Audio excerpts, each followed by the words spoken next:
ఈరోజు వినాయక చవితి సందర్భంగా వినాయక చవితికి వినాయకుడికి ఎంతో ఇష్టమైన ఈ ప్రసాదాలను తయారు చేశాను. చాలా సింపుల్గా కూడా మీరు తయారు చేసుకోవచ్చు.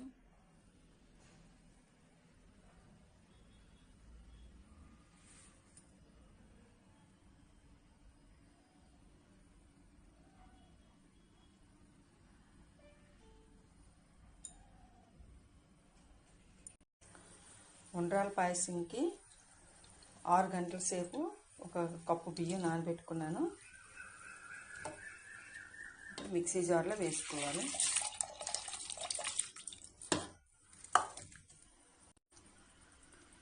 ఇందులో చిన్న ఉప్పు వేసుకొని మనం ఏ స్వీట్ వండినా కంపల్సరీ ఉప్పు కొద్దిగా చిటికెడు వేయాలి. వేసి మూత పెట్టి మిక్సీ పెట్టుకోవాలి.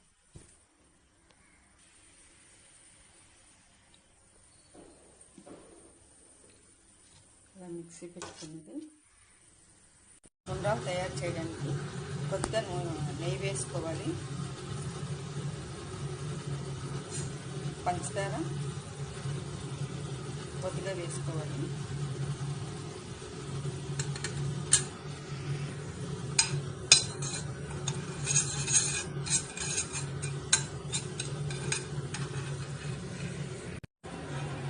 ఇలా వేసుకుంటూ మిక్సీ పెట్టుకున్న పేస్ట్ని వేసి కొద్దిగా లో ఫ్లేమ్లో పెట్టుకొని ఇలా మొత్తం అంతా కలిసేటట్లుగా కలుపుకోవాలి. ఇలా బాగా కలుపుకున్నాం కదా,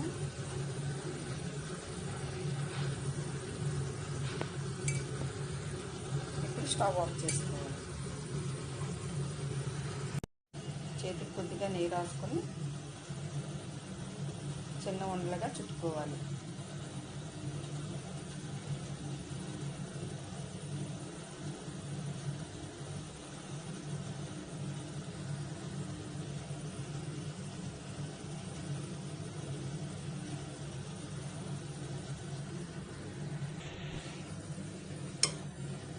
ఇలా చుట్టుకున్న మొత్తం అన్ని ఉండ్రాళ్ళు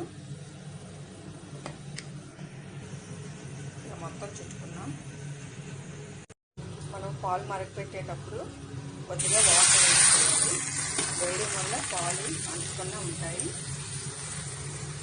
ఇప్పుడు ఉండ్రాల పాయసంకి ఆవు పాలు తీసుకుంటున్నాను. ఆవు పాలు బాగా మరిగించుకోవాలి.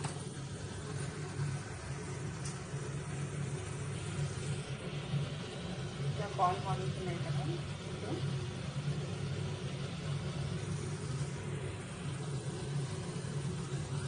కట్ చేసుకున్న కొబ్బరి ముక్కలు వేసుకోవాలి.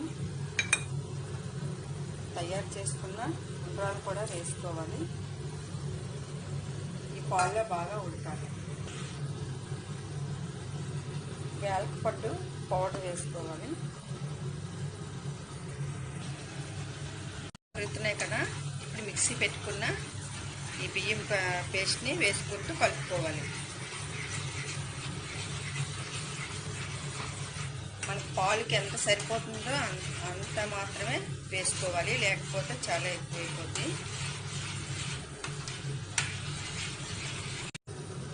ఇలా బాగా కలుపుకోవాలి.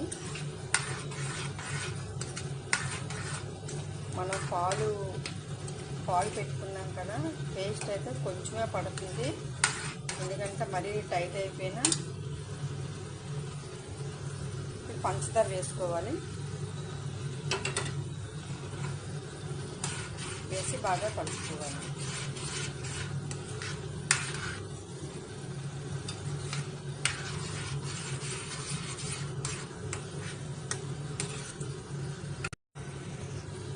వినాయకుడికి ఎంతో ఇష్టమైన ఈ ఉండ్రాళ్ళ పాయసం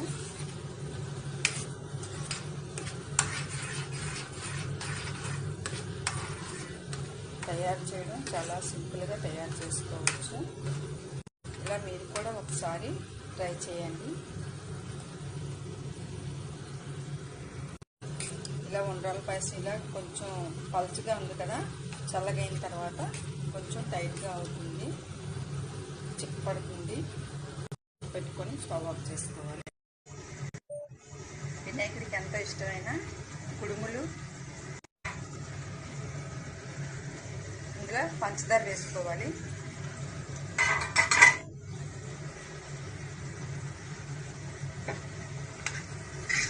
ఇందులో మిక్సీ పెట్టుకున్న పేస్ట్ని అంతా వేసుకొని బాగా కలుపుకోవాలి.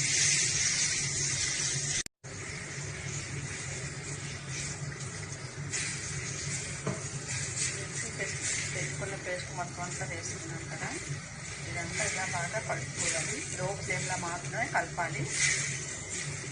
నేను హై ఫ్లేమ్లో పెట్టడం వలన పంచదార కొద్దిగా కలర్ మారింది.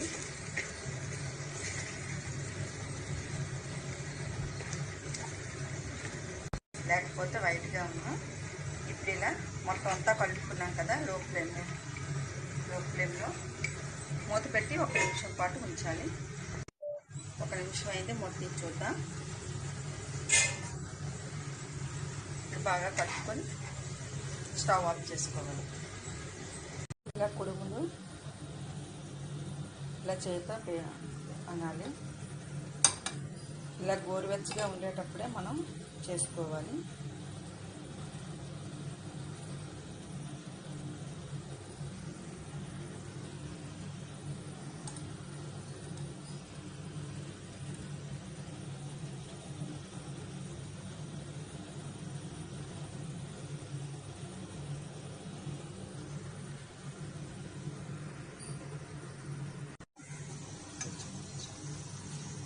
ఇప్పుడు ఇవి కజ్జికాయలు చేసుకోవాలి.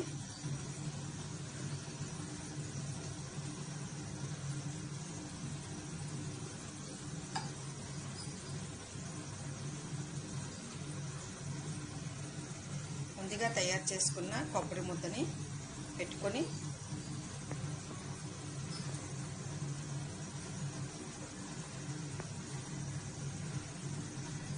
కజ్జికాయలు ఇలా చేసుకోవాలి.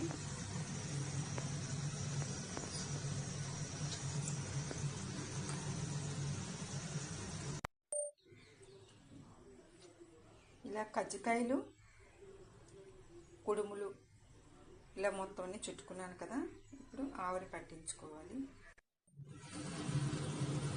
ఇప్పుడు ఒక జాలి తీసుకోవాలి. ఈ జాలీలో అరిటాకు వేసుకొని ముందుగా తయారు చేసుకున్న జిల్లేడికాయలు, కజ్జికాయలు,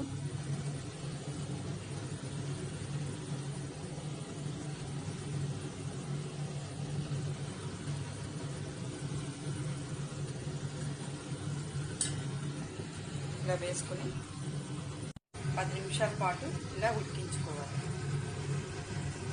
ఆవిరి పెట్టించుకోవాలి. ఇలా బాగా ఉడికాయి. స్టవ్ ఆఫ్ చేసుకొని చింతపండు పులిగారికి పోపులు అన్నీ వేయించుకున్నాను. శనగపప్పు,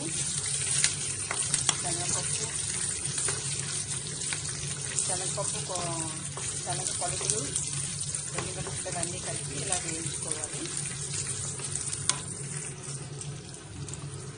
శనగపప్పుల పోపు అంతా బాగా వేగింది కదా, కొద్దిగా హింగు వేసుకోవాలి.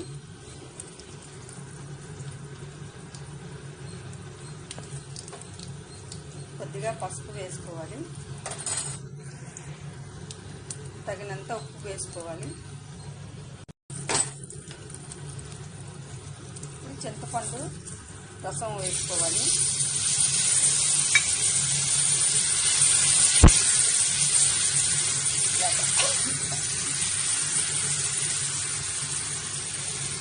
ఇలా బాగా కలుపుకోవాలి.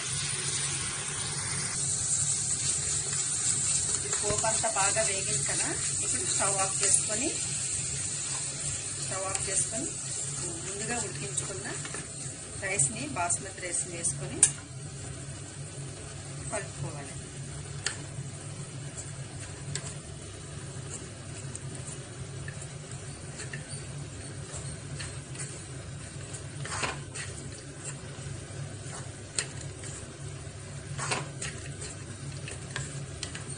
అంటే వినాయకుడి ప్రసాదం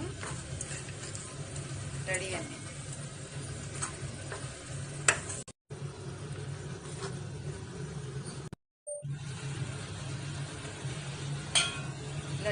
చేసుకొని ఇలా వినాయకుడికి వడ వేసుకోవాలి.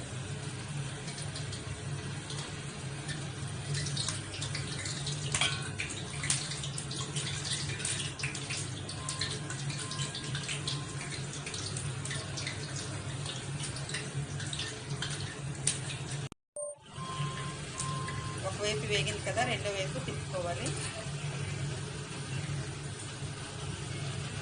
కొమ్ము శనగలు తాలింపుకి పోపులు వేగాయి కదా, కరివేపాకు వేసుకోవాలి.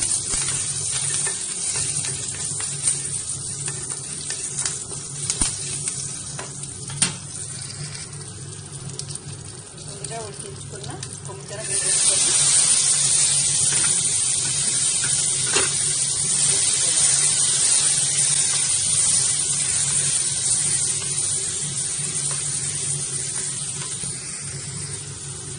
బాగా వేగాయి కదా, ఒక ప్లేట్